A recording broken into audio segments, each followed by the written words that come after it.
या ठिकाणी 2014 नंतर बदललेलं मुंबई आपण पाहतोय। या मुंबईमध्ये आपल्या आशीर्वादाने 2014 नंतर आम्हाला त्या ठिकाणी सरकार, महायुतीचं सरकार चालवण्याची संधी मिळाली आणि अनेक वर्षांचे जे प्रश्न होते ते मोदीजींच्या नेतृत्वात आम्ही सोडवले।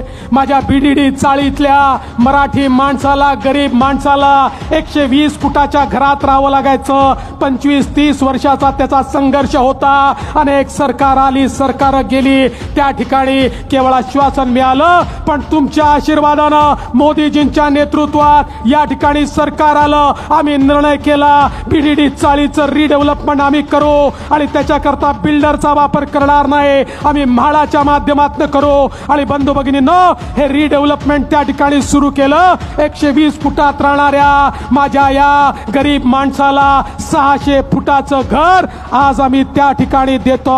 आणि एवढंच नाही तर राहुलजी, आता आपण पार्किंगची व्यवस्था देखील त्या ठिकाणी त्यांना दिली आहे आणि त्यांचं जीवन बदलण्याचं काम हे या ठिकाणी मोठ्या प्रमाणात आपण करतोय।